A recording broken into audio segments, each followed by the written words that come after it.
up with you next to me. Last night it felt so heavenly, so heavenly.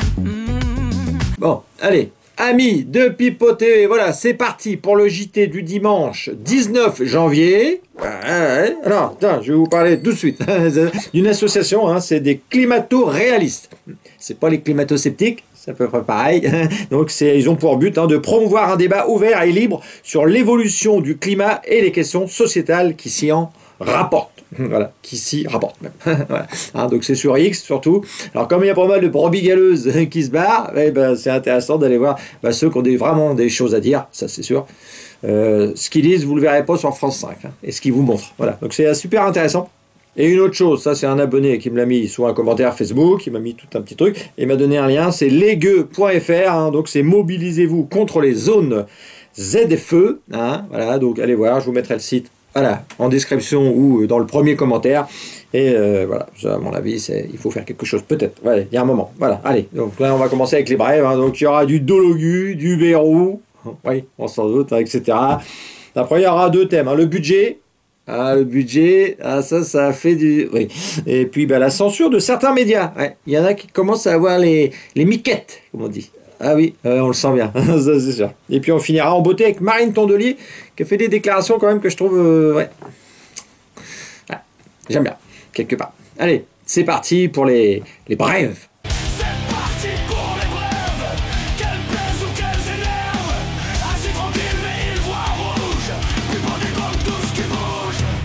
Alors, là, attention, on commence par un chef-d'œuvre. Hein. On se retrouve avec Sébastien Delogu, ouais, et il va nous parler des oiseaux.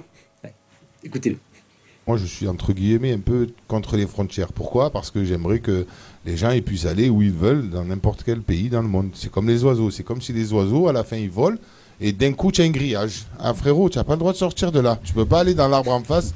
Excuse-nous, c'est pas la France.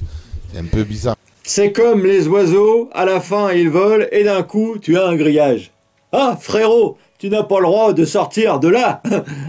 Ah frérot, frérot, frérot, frérot. Ouais, je pense que là il va falloir faire une loi, tu sais, pour être élu député, il va falloir, toi, un minimum par exemple de 50 neurones. François Bayrou, les enfants ne poussent pas comme les poireaux, tous à la même vitesse. Oh la vache. Et Bayrou et Dologu, ils font un petit, il faut le noyer tout de suite. Hein. Ah oui, non, on fait un petit Grégory et terminé. Hein. Ça donnerait de toute façon un Louis Boyard. T'en veux un deuxième? Non, je crois pas. Alors là, on se retrouve avec une charmante petite blonde et elle va nous parler d'un sujet et franchement, j'ai pas compris. Écoutez.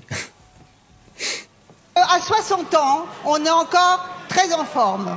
Je peux aussi vous dire qu'à 62, on l'est aussi. S'il vous plaît. Je peux même vous préciser Un peu de silence. qu'à 64, ça marche encore très bien. À 60 ans, on est très en forme. 62 ans, on l'est aussi. Et à 64 ans, ça marche encore très bien. Je sais pas de quoi elle parle. En plus, elle avait la bouche ouverte comme ça à la fin. Je dis, oh là là là là là. Oh. Alors moi, je pense qu'elle parle de sa chatte. Je vois pas autre chose. À 64 ans, ça marche encore très bien. Il y a du passage, apparemment. Oh la cochonne. Ouais, il faut que je me ressaisisse. Ça, c'est sûr. Pas de conneries comme ça. Hein, j'ai dit. Alors, là, on va parler des retraites. Oui, oui, un peu comme peut-être cette dame, j'en sais rien. Et là, on se retrouve avec Patrick. Et Patrick, il a 66 ans. Et lui, il doit sûrement être macroniste ou de droite. Je sais pas. Lui, il est pour la réforme des retraites. Ah oui, il trouve ça bien. Et puis, nous, Patou, il a 66 ans. Ouais. Mais il est parti à quel âge? À la retraite?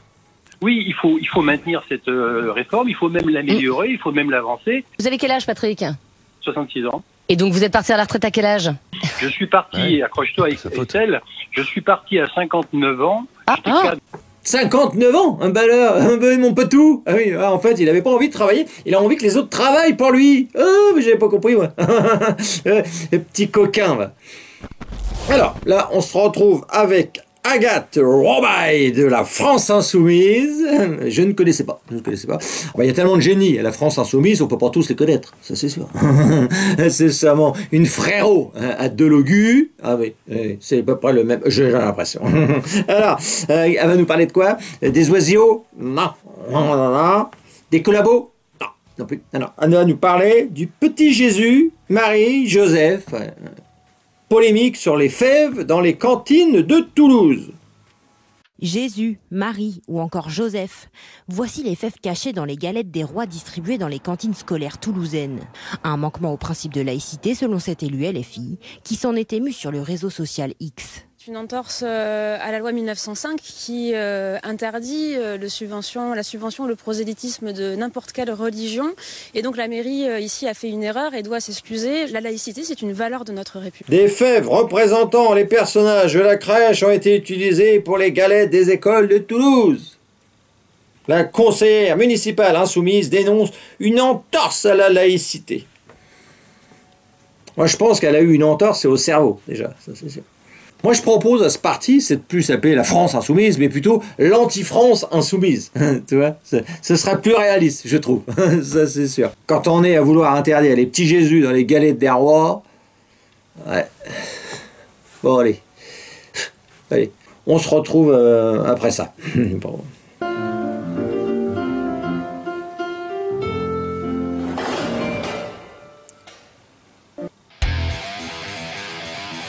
Alors, cette semaine, c'était le budget, et ça a créé des remous, ça c'est sûr. Ah oui, il y a eu des remous. Alors, on n'était pas dans un spa, non, on était dans une fosse septique. On a remué de la merde, ça c'est sûr. Alors, du coup, là, le NFP, il a implosé sur notre budget de notre Béarnais national. Ah oui, ça c'était violent. C'est vrai que chacun a joué sa partition, ça c'est sûr. Alors, c'était pas du Mozart. Non, là on était plutôt dans du David Guetta. Tu sais, ça a joué mais avec 2 doigts. Oh, c'était même solo, j'ai l'impression. Même quelques petites fausses notes, je trouve. Il y a eu un fa dièse à un moment qui a mal passé. Tu vois, non, c'était pourri. c'est sûr. Ça aussi, ouais. Alors, on va regarder un petit peu ce qui s'est dit. C'est par exemple Jérôme Gage, et il était chez Jean-Jacques Bourdin, et il a lu un tweet de Mélenchon à son sujet. Vous êtes qualifié de petite gauche traditionnelle, n'a rien à offrir et ses négociateurs sont juste ridicules de servilité. Ça doit être sympa quand même les repas de famille au NFP. Faut aimer avaler des clous, ça c'est sûr. Mais alors, il a répondu. Donc là, dans la période, j'ai pas envie de passer du temps à commenter les tweets compulsifs de Jean-Luc Mélenchon. J'ai pas envie de commenter les tweets compulsifs de Jean-Luc Mélenchon. Ouais. Alors lui, quand il a pas envie, c'est un peu comme si ta femme elle te disait tiens, ce soir on pourrait prendre un petit apéro. Non, j'ai pas envie. Non.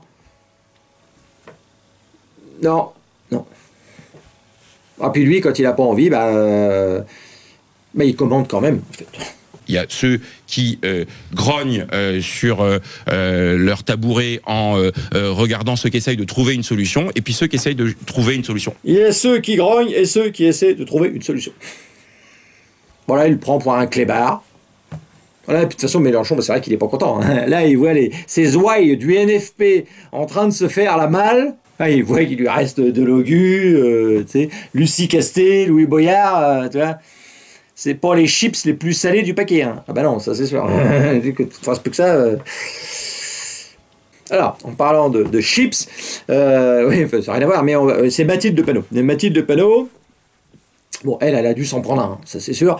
Et elle nous parle des socialistes et d'Olivier Faure. Thomas Porte traite Olivier Faure de collabo. Quand Olivier Faure parle des insoumis comme de la gauche qui braille.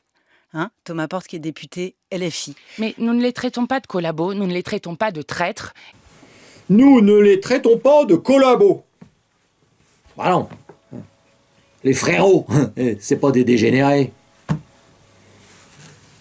Alors, sans ce coup-là, Pipote TV, on a été très bon. Oui, vous allez voir. Oui, parce que l'excellent Thomas Porte, qui a dû s'en prendre une aussi, j'imagine, le matin même, il avait fait un tweet, lui aussi. Et qu'est-ce qu'il avait tweeté? Ah bah oui, il avait fait un petit tweet, il avait dit il y a surtout la gauche qui collabore, le PS, comme souvent dans l'histoire.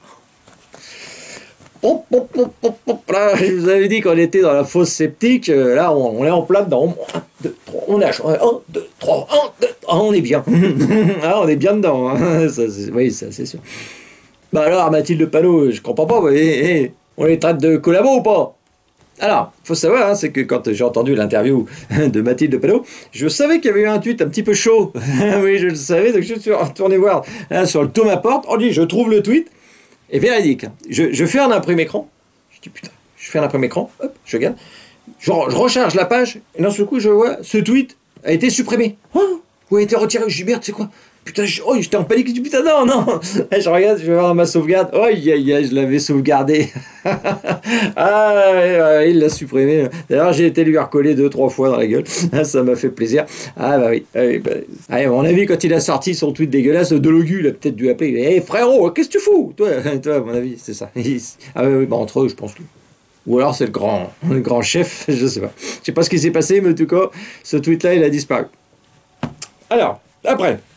Ah bah il n'y a pas eu que ça, hein. Fabien Roussel, il est aussi dans la partie, ça c'est sûr. Écoutez. Jean-Luc Mélenchon est dans l'injure permanente, dans la provocation, et ça devient pénible, extrêmement pénible. L'union, c'est un combat. L'union aujourd'hui, elle se construit autour de nos 3 forces politiques. Jean-Luc Mélenchon est dans l'injure permanente et dans la provocation. L'union se construit autour de nos 3 forces politiques. Bon, pour lui, la France insoumise, ça n'existe plus. Oh putain. Bon, jusqu'au moment où il va avoir besoin d'eux, hein, évidemment. Hein. Il va avoir besoin de se faire élire. Hein. Ouais. Faut pas exagérer non plus. Hein. Frérot. Allez, là on va parler de la censure. Donc là, c'était l'autre gros sujet hein, de la semaine. Il y a eu les oiseaux de Delogu et la censure. Non, puis il y a eu le budget, on va pas se cacher. Alors, je vous mets Marco, là, Zuckerberg, je vous le mets en fond parce qu'il parlait une langue que je comprenais rien. Il parle pas français, on comprend rien ce qu'il dit. Donc je vous le mets comme ça, mais c'est pas grave. Donc c'est vrai que Mark Zuckerberg, hein, patron de Facebook, là, ça y est, il est en train de vouloir retirer la censure de partout et redonner la parole au peuple. C'est son truc, d'un seul coup. D'un seul coup comme ça. Bon, c'est quand même lui qui avait mis des tampax dans les toilettes des hommes. Hein. Voilà, on voit déjà le niveau. C'était quand même déjà très élevé, lui. Ça, c'est sûr. Ah oui. Alors, est-ce que c'est une vraie volonté sincère ou juste un opportuniste hein, vis-à-vis de Trump et de Elon Musk? Elon Musk, mon héros. Je sais pas. Ah, je vais prendre mon cas personnel, je vais vous raconter un truc. Bon, j'avais déjà raconté, mais c'est vrai que moi, il y a 1 an et demi à peu près, sur Facebook, je faisais des vidéos qui allaient jusqu'à 30 000 vues. Des JT qui allaient jusqu'à 30 000 vues. Ouais. Et une semaine, un dimanche, malheureux, j'ai parlé du film Sound of Freedom. Ouais. Et ben là, ça a mal passé. Hein. Ah oui, Marco, à cette époque-là, tu vois, non. En une semaine de temps, je suis passé à 500 vues. Et j'ai, véridique, j'avais même fait une vidéo là-dessus, j'avais montré les graphiques, j'avais montré que j'étais à 30 500 vues. Clac, pendant 6 mois. Ouais, j'étais shadowban, j'étais en punition. Et après, ça a remonté. Après, ils ont fait ça pendant 6 mois. Après, ils m'ont laissé remonter. Mais bon, laissé remonter jusqu'à 1500 vues à peu près. Donc, c'est pas. Donc, voilà. Donc, Mark Zuckerberg, je pouvais te dire un truc. Va te faire enculer. Voilà. Et je te le dis comme ça. Voilà. Comme ça, au moins, je serai shadowban pour quelque chose. Ah oui, c'est fini. Je m'en fous. Alors, après. Oui, on continue. Parce que j'ai pas fait que ça. Donc, une grosse semaine. Hein. Donc, on commence avec donc la démocrate Sandrine Rousseau. Oh, elle aime la démocratie. Enfin, plus ou moins. Il y a quand même une mise en danger sérieuse et réelle, immédiate de nos démocraties. La question qui nous est posée est de savoir quelle sera la capacité de nos démocraties à résister à cela. C'est une espèce de crash test en direct. Il y a une mise en danger de nos démocraties. Tu m'étonnes. Elle peut pas sortir une ânerie, sauf qu'il y a des gens qui viennent la voir, hein, qui disent bah oui, non elle apprécie pas trop X, avalant. Tu m'étonnes. Après, vous avez vu, elle a fait une demande. Hein. Elle a fait une demande au NFP. Ouais. Les réseaux sociaux ont un pouvoir, raison pour laquelle j'ai adressé ce matin un courrier à tous les députés du nouveau Front Populaire pour leur proposer de quitter ensemble le réseau Twitter pour faire une espèce de précédent mondial. Ça serait la première fois que cela se ferait. J'ai envoyé un courrier à tout le NFP, une première mondiale pour quitter X. Oh bah moi j'attends son départ avec impatience. Hein. Moi j'ai mis le champagne au frais et tout. Bah, apparemment elle a reçu une dizaine de bonnes réponses.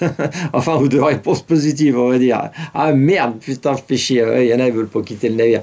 Non. Même si c'est les fachos qui tiennent ça. Tant pis, ils restent. Oh là là. Attends, je vais la voir. Je lui mets un petit post, je lui dis, bah ouais, c'est quand ton départ? Apparemment, ce serait le 20. Donc là, si vous regardez la vidéo, je ne sais pas quel jour, normalement, elle aura quitté X. Oui, ça c'est beau. Alors après, il y a eu qui aussi? Il y a eu Clara Chapaz, hein, ministre déléguée chargée de l'intelligence artificielle. Ah, ils ont été obligés de... Intelligence tout court, ça marche pas. Ah, ça allait pas. Donc, qu'est-ce qu'elle nous a dit? Ingérence. D'Elon Musk, on peut aller jusqu'au bannissement, j'ai du mal, affirme Clara Chapaz. L'Union européenne mène une enquête, on peut aller jusqu'au bannissement. Ah oui, elle aime pas que t'aies une opinion différente d'elle. Ah oui, elle l'a dit, elle l'a même expliqué. Écoutez, celle-là, elle est pas mal. Ah oui, vas-y. C'est de nous assurer qu'on a sur ces réseaux sur lesquels des millions de Français se connectent tous les jours, des outils qui nous permettent de nous assurer que les opinions, qui seraient de fausses opinions, peuvent être sorties de la plateforme, que les propos qu'on mentionnait peuvent être... Vous avez dit quelque chose là, qui je suis sûr fait réagir des gens qui regardent la télé, des fausses opinions. Des fausses... Pardon, informations. Informations. Vous comprenez pourquoi c'est terrible de dire fausses opinions? Des opinions qui seraient de fausses opinions. Ouais. Il y a les vraies opinions, les fausses opinions. Alors, il y a les champignons aussi vénéneux, mais ça n'a rien à voir, c'est autre chose. Alors, elle a les vraies opinions, ça, c'est ça. Mais moi, j'en ai déjà mangé une fois, et ça, moi, je digère pas. Ouais, j'ai digéré, j'avais vomi. Ah oui, j'ai tout rendu. Ah oui, c'est vrai. Véridique. Ah ouais. Alors après, qu'est-ce qu'il y a? Olivier Faure. Oh putain, tout le monde s'est mis. Oh putain. Vous allez quitter X? C'est une question qu'il faut qu'on se pose. Oui, je me pose la question. Et ça veut dire que vous allez le faire ou pas? Mais je ne sais pas encore parce que c'est vrai aussi que ce qui me gêne... Quitter le réseau social, X, je me pose la question. Alors, ça c'est plus fort que Joe Bouchon, ça c'est ça. Il se pose la question. Alors surtout, il ne veut pas partir tout seul. T'imagines, je suis parti, puis je suis parti de X. Il y a quelqu'un? De l'aigu. J'ai une barrette de shit, si tu veux. Tu vois, oui, avec ça. Hein. Alors après, qu'est-ce qu'il y a d'autre? Il y a Valérie Pécresse aussi. Oui. Elle veut réguler les réseaux sociaux. Putain. Vous savez bien, en Roumanie, ils viennent d'annuler les élections présidentielles. Avec un inconnu total qui, au bout de 3 semaines de battage sur TikTok, faisait 25% au premier tour. Et c'est marrant, moi, cette histoire-là, ça me rappelle quelque chose. Ça me rappelle un gars, c'était en 2017. Ouais. Et là, il y avait un tapage des médias. Mais là, ça la gênait pas trop. Non, là, ça allait. Ça, alors, maintenant, on se retrouve avec Marine Tondelier. Alors donc, elle a fait une grosse interview là sur RTL. Ouais. Alors, je l'ai regardé un peu. Et j'ai bouffé de la bille, hein, ça c'est sûr. Et donc, elle aussi, elle nous a parlé à un moment de X. Alors, de X, hein? Ouais, je sais... Non. On est sur Pipote TV. Hein? Oui, j'ai connu. Certains, ouais. On est numéro 1, apparemment, sur Pornhub. Donc, il y en a bien un ou deux qui y a été, là. Ça, c'est sûr. Ouais. T'as une copine, toi, là? Non. T'as pas de copine? D'accord. Allez, écoute.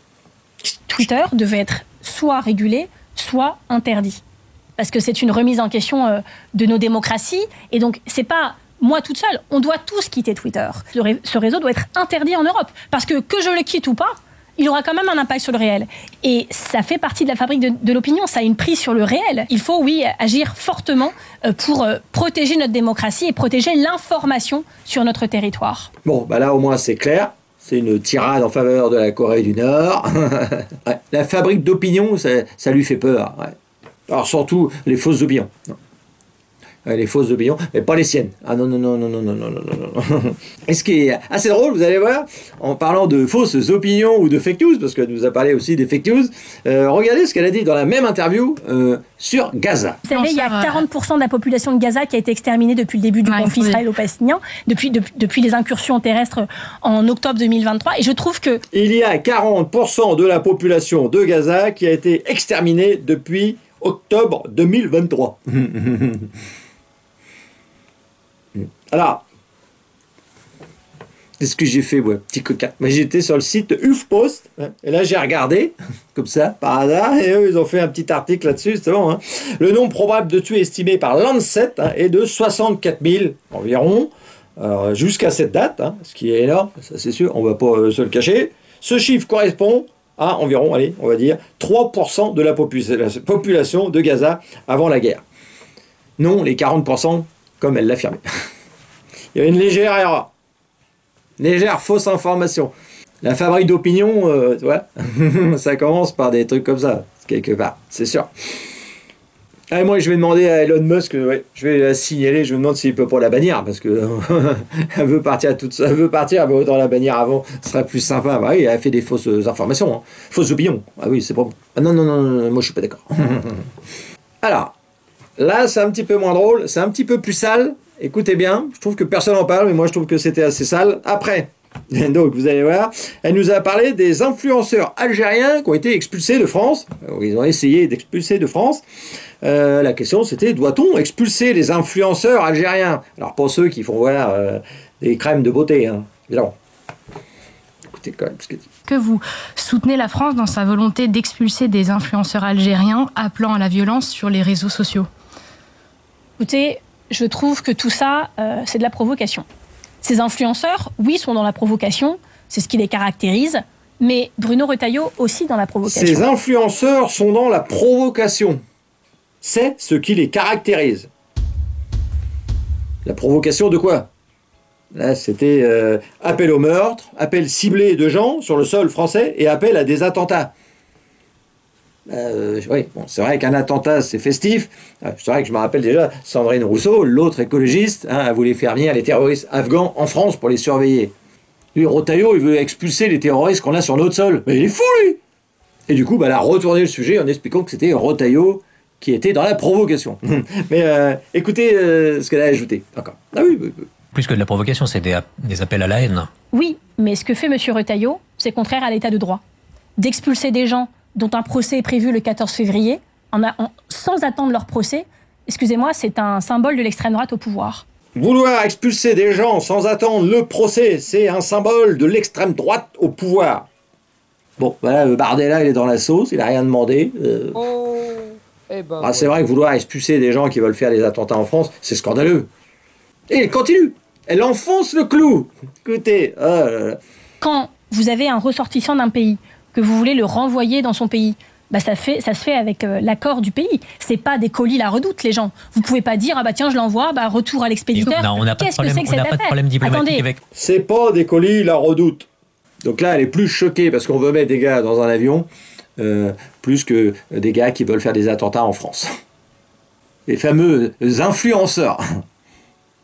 Je pense que Marine Tondelier est dangereuse pour la société. Ah oui. Ah oui. Voilà, ce JT, il est terminé. Donc, je ne sais pas si j'ai mis de la pub, mettre de la pub. Si j'ai mis de la pub, vous avez vu maintenant, hein, je la mets toujours là au moment du générique de fin, enfin de presque fin. Comme ça évite d'emmerder le monde. Et puis, ceux qui regardent, bah, ça me fait gagner quelques euros, quelques centimes plutôt. Ça, c'est sûr. Voilà, allez, n'oubliez pas de vous abonner pour ceux qui ne sont pas abonnés. Merci pour vos j'aime, vos commentaires, tout ça, comme d'habitude. Hein. C'est sûr. Donc, on se retrouve dimanche prochain à midi et peut-être mercredi aussi à 18h. Alors, il n'y aura pas de clip sur les ours. Ah non, non, non, ça j'ai arrêté parce que là, je me suis fait insulter par tout le monde. Là, les gens n'étaient pas contents. Si j'avais savaté un peu les ours. C'était une petite connerie que j'avais vue. J'ai dit, je vais faire pareil. Ça m'a amusé de faire ça. C'était pas mal. Voilà, allez. Bon, bah, à la prochaine fois. Et puis, passez une bonne semaine. Hein. Je pense qu'en ce moment, c'est quand même assez mouvementé. C'est quand même assez lol. Ouais, moi, j'aime bien. Ça me fait marrer. Oh là là. Ouais, là, ils sont en train de tous savater entre eux, là. Oh, yeah, yeah. Allez, terminé. Allez, bonne semaine. Allez, terminé. Ouais.